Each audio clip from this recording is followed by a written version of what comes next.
Hello guys.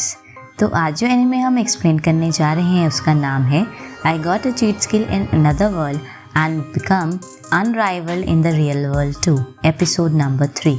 दिखाया जाता है कि एपिसोड 3 की स्टार्टिंग में तेंजुआ युवा जो होता है वो एक गॉब्लिन से लड़ता हुआ दिखाई दिया जाता है। तेंजुआ युवा उसके ऊपर अटैक करता है और उसे मार देता है। तभी दिखाया जाता है कि तेंजुआ युवा एक लड़की के पास जाता है और उसे कहता है कि क्या आप ठीक हैं।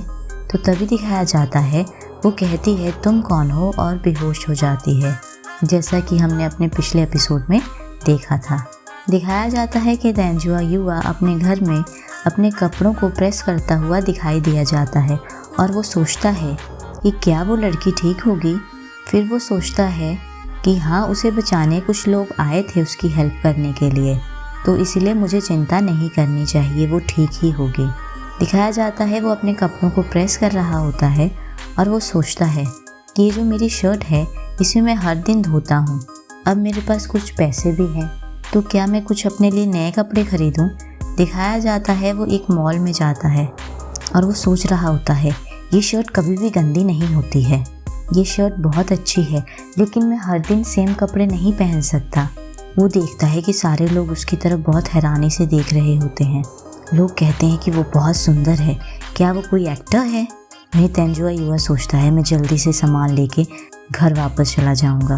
वहीं दूसरी तरफ का सीन दिखाया जाता है जहाँ पर एक एड शूट हो रही होती है, जहाँ पर वो आपस में बात कर रहे होते हैं कि एक मॉडल अब तक पहुँचा ही नहीं होता है और वो कहता है कि शुआ कुन आजकल बहुत ही ज़्यादा लेट हो रहा है, वो अपने काम पे ध्यान नहीं देता।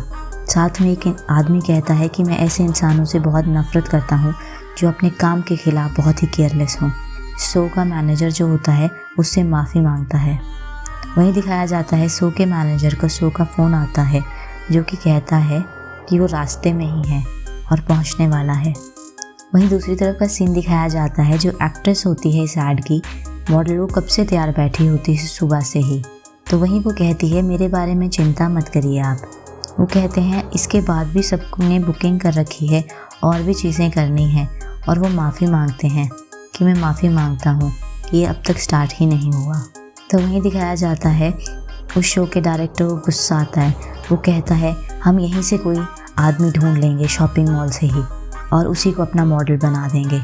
वहीं दूसरी तरफ का सीन दिखाया जाता है जहाँ पर तेंजुआ युवा सोच रहा होता है अरे इतनी डिफरेंट तरह के कपड़े हैं, कहता है मैं तो लॉस्ट ही हो गया हूँ, आखिर मैं क्या खरीदूँ। वहीं दिखाया जाता है कुछ लड़कियाँ उसके पास आती हैं और वो उससे पूछते हैं कि क्या तुम्हारे पास कुछ फ्री टाइम है। तो वहीं तेंजुआ युवा सोचता है क्या ये किसी तरह का सेल टैक्ट है और वो उससे तरह तरह के क्वेश्चन पूछते हैं क्या तुम स्टूडेंट हो, तुम कितने साल के हो। वहीं तेंजुआ युवा कहता है ये इन्हें बुरा ना लगे मेरी वजह से तो मैं इन्हें पोलाइटली जो है वो टर्न डाउन कर दूंगा। वो कहता है मुझे माफ़ करना, मेरे आज और भी प्लान्स हैं। वहीं दूसरी तरफ का सीन दिखाया जाता है जहाँ डायरेक्टर बहुत गुस्से में होता है। वो कहता है किसी को भी ढूंढो, लेके आओ मेरे पास। दिखाया जाता है वो डायरेक्टर जा रहा होता है, अचानक ही उसके साथ से तेंजू निकलता है। उसको देख के हैरान हो जाता है और कहता है मैंने उसे ढूंढ लिया। दिखाया जाता है तेंजू युवा अपने लिए शॉपिंग कर रहा होता है, वहीं डायरेक्टर उसके पास पहुंच जाता है और दिखाया जाता है वो उसको मॉडल के लिए कास्ट कर लेता है अपनी ऐड के लिए। वो उसके और मेन लीड के फ़ोटो खींचता है। दिखाया जाता है वो डायरेक्टर उसे कहता है कि उन्हें एक बॉयफ्रेंड के रोल के लिए कोई लड़का चाहिए था, अगर तुम्हें कोई एतराज़ ना हो तो क्या तुम ये काम करना चाहोगे। तो दिखाया जाता है युवा तेंजू मान जाता है और वो उसकी काफ़ी सारी फ़ोटोज़ खींचते हैं। वहीं युवा तेंजू कुछ नर्वस नज़र आता है तो वहीं मेन लीड उसे कहती है कि तुम पहली बार कर रहे हो, क्या तुम घबरा रहे हो। और वो उसे कहती है कि तुमने हमें आज बचा लिया, सारों के शेड्यूल को देखते हुए सिर्फ हमारे पास यही टाइम था जो हमारे पास बचा हुआ था। तो दिखाया जाता है युवा सोचता है कि मियो-सान कितनी अमेजिंग है और वो सोचता है हम इतने भी डिफरेंट एज के नहीं हैं, लेकिन वो कितना एफिशिएंटली काम करती हैं। और सोचता है मैं नर्वस नहीं हो सकता, मैं ऐसे ही खड़ा नहीं हो सकता, मैं भी वर्क करूँगा टुगेदर, मैं उनके लिए बर्डन नहीं बनूँगा। और दिखाया जाता है युवा तेंजू उसके पास जाता है और वो अपनी स्किल्स को दिखाता है। दिखाया जाता है वो फ़ोटोग्राफ्स बहुत सारे खींचते हैं और आपस में बात करते हैं कि आखिर हमने टाइम पे शूट फिनिश ही कर दिया। वहीं दूसरी तरफ का सीन दिखाया जाता है उस लड़की का सीन जिसे युवा तेंजिरो ने बचाया होता है और वो सोचती है आखिर वो आदमी था कौन। वो भागते हुए जाती है। वहीं वो गार्ड कहते हैं योर हाइनेस आप कहाँ जा रही हैं? तो वो कहती है मैं जा रही हूँ उस आदमी को ढूंढने जिसने मुझे बचाया था। तो वो गार्ड सुन के बहुत ही हैरान होते हैं। तो वहीं गार्ड कहते हैं यहाँ पर इंसान नहीं रहते। तो तभी वो हाइनेस कहती है तभी तो मैं उसे ढूंढना चाहती हूँ, उस इंसान को जिसने मेरी ज़िंदगी बचाई। वहीं गार्ड कहता है कि और हाइनेस अभी अभी तो आप डेंजर सिचुएशन से बच के आई हैं और आप फिर जाना चाहती हैं। तो वहीं हाइनेस कहती है तुम सब मेरी चिंता मत करो, तुम सब मेरे साथ आ रहे हो। वहीं दूसरी तरफ का सीन दिखाया जाता है मॉल का सीन, जहाँ पर युवा तेंजिरो और मॉडल म्यू आपस में बात करते हैं। वो ड्रिंक्स पीते हैं। वहीं युवा तेंजिरो सोचता है कि मॉडल की तरह काम करना ये बहुत ही डिफ़िकल्ट काम है और वो सोचता है कि मियुआ सान जो है वो बहुत ही ज़्यादा अमेजिंग है। तो वहीं मियुआ सान कहती है मैं हमेशा से ऐसी नहीं थी, मैं भी बहुत सारी गलतियाँ करती थी स्टार्टिंग में और लोग मेरे से भी बहुत ज़्यादा नाराज़ होते थे। वहीं युवा सोचता है मैंने इस तरह के कपड़े पहले कभी नहीं पहने हैं। मेरी लाइफ जो थी उसका कोई भी कनेक्शन नहीं था फैशन के साथ। मैंने सिर्फ मॉडल जो थे वो मैगज़ीन में ही देखे थे। वो कहता है मेरी दुनिया और ये दुनिया बिल्कुल ही अलग थी, मैंने कभी इसके बारे में सोचा नहीं था। लेकिन वो कहता है भले ही बहुत ही चमकदार दिखती हो, लेकिन ट्रुथ ऐसा है कि मॉडल और जो स्टाफ होता है वो बहुत ही ज़्यादा वर्क हार्ड करता है बैकग्राउंड में रह के। और वो वही पूछता है कि मियुसान आपने मॉडलिंग में काम करना स्टार्ट क्यों किया? वहीं मियुसान कहती है मुझे नहीं पता, लेकिन वो कहती है क्योंकि मैं सबकी नज़रों में दिखना चाहती थी, क्योंकि मेरे पेरेंट्स हमेशा बिज़ी रहते थे, वो मेरे साथ टाइम कभी स्पेंड नहीं करते थे, इसीलिए मैं चाहती थी वो मुझे देखें। वो कहती है अभी मैं इतनी इम्प्रेसिव नहीं हूँ, लेकिन जो लोग मुझे चेयर कर रहे हैं, मेरे लिए लेटर्स भेजते हैं, वो मुझे बहुत ही ज़्यादा हैप्पी बनाता है। और वो कहती है अगर वो मेरी वजह से फ़ैशन में आते हैं, ये वो पाथ चूज़ करते हैं, तो ये मेरे लिए बहुत बड़ी बात होगी।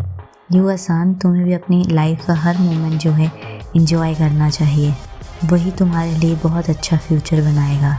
और वो कहती है अपना टाइम लो और अपने पेस के साथ अपनी लाइफ को एंजॉय करो।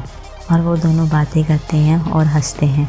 तभी दिखाया जाता है हंसते हंसते ही डायरेक्टर उनका शॉट ले लेता है। तभी दिखाया जाता है मॉडल वहाँ पर पहुँच जाता है और वो कहता है मैं लेट हूँ। जितने भी लोग वहाँ पर होते हैं सब लोग कहते हैं अरे ये तो शो है।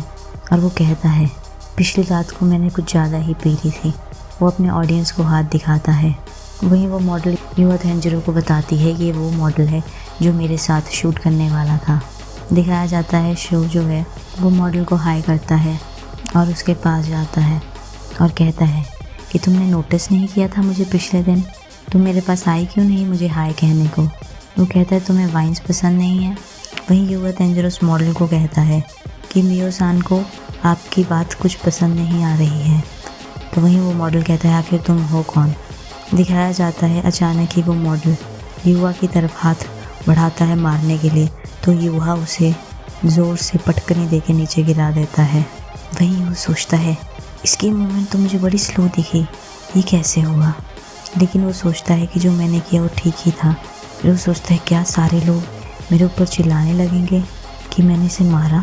तो दिखाया जाता है सारे के सारे लोग उसे चेयर अप करने लगते हैं और वो बहुत ज़्यादा खुश नज़र आते हैं। वहीं दिखाया जाता है शो जो होता है वो उठता है और डायरेक्टर दिखाता है हमने पूरी का पूरी चीज़ रिकॉर्ड कर ली है। और वो उसको अपोलोजाइज़ करने को कहते हैं और उसे डांटते हैं। तो दिखाया जाता है वो मॉडल वहाँ से भाग जाता है।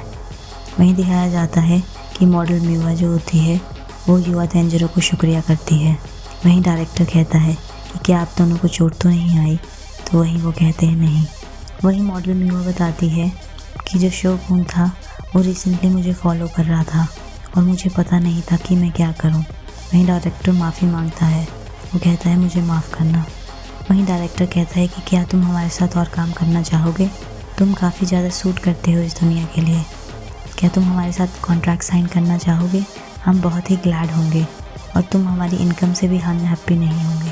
वहीं युवा कहता है बहुत बहुत शुक्रिया आपका, आज मेरा जो एक्सपीरियंस रहा वो बहुत ही वैल्यूबल रहा। मुझे बहुत ज़्यादा मज़ा आया प्रोफेशनल्स के साथ काम करने में। और वो कहता है कि मैं ये जॉब नहीं कर सकता हूँ। तो वहीं डायरेक्टर कहता है कि चलो आपकी फीलिंग को रिस्पेक्ट करते हैं। दिखाया जाता है वो उन्हें काफ़ी सारे गिफ्ट्स देते हैं। वो कहता है कि मैं तुम्हें पे करना चाहता था, लेकिन हम तुम्हें क्लोथ्स दे रहे हैं तुम्हारा थैंक यू करने के लिए। ये सारे के सारे तुम्हारे साइज़ के हैं और मैंने इन्हें खुद पिकअप किया है, ये तुम्हें काफ़ी सूट करेंगे। तो वहीं युवा तेंजिरो कहता है मैं ये एक्सेप्ट नहीं कर सकता। तो वहीं डायरेक्टर कहता है आपको एक्सेप्ट करना चाहिए, ये आज के लिए कंपनसेशन है जो आज आपने हमारे लिए काम किया है उसके बदले। तो युवा तेंजिरो उनका शुक्रिया करता है। दिखाया जाता है मॉडल भी उसका शुक्रिया करती है और कहती है कि कभी मौका मिला तो हम दोबारा काम करेंगे। दिखाया जाता है कि युवा तेंजिरो वहाँ से चला जाता है।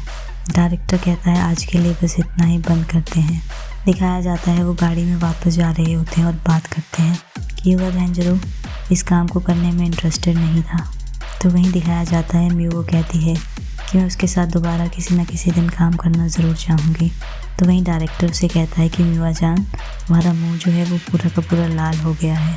तो वहीं मॉडल कहती है कि रहने दीजिए। वहीं घर का सीन दिखाया जाता है जहाँ पर युवा तेंजिरो सारे के सारे अपने गिफ्ट्स खोलता है और उन्हें अपने कबर्ड्स में लगा देता है। वहीं दूसरा सीन दिखाया जाता है जहाँ पर जंगल का सीन दिखाया जाता है, जहाँ पर वो प्रिंसेस लेक्सिया जो होती है वो आई होती है अपने गार्ड्स के साथ जो कि गॉब्लिन से लड़ रहे होते हैं। दिखाया जाता है तभी एक गॉब्लिन आ जाता है और वो लेक्सिया पर अटैक करने की कोशिश करता है। तभी वहाँ पर युवा तेंजिरो पहुँच जाता है जो उस गॉब्लिन को मारता है। वहीं लेक्सिया कहती है मुझे पता था ये ज़रूर आएगा। दिखाया जाता है युवा तेंजिरो जख्मी गार्ड्स को कुछ बूटी पिलाता है। दिखाया जाता है वहाँ पर प्रिंसेस लेक्सिया पहुँच जाती है और वो कहती है कि मैं यहाँ पर इसलिए आई हूँ, मैं विश करती हूँ कि मैं तुम्हें कुछ बताना चाहती हूँ। और कहती है कि क्या आप मुझसे शादी करेंगे। तो युवा तेंजिरो हैरान हो जाता है, कहता है क्या। वहीं दूसरी तरफ का सीन दिखाया जाता है स्टार वन प्रोडक्शन का सीन, सेल्स डिपार्टमेंट का, जहाँ पर कोई पूछ रहा होता है ये लड़का कौन है। तो वहीं बाकी कहते हैं हमें कोई आइडिया नहीं है और वो बात करते हैं कि क्या ये नौसिखिया है कोई। तभी एक औरत कहती है ऐसा चेहरा अब तक हमसे हिडन था और कहती है कोशिश करो कि इसको पकड़ने की और हम इसके साथ कॉन्ट्रैक्ट साइन करेंगे। दिखाया जाता है वो अपने आदमी को भेजती है और वो कहती है कि मैं तुम्हें जाने नहीं दूंगी। इसी के साथ एपिसोड 3 की समाप्ति होती है।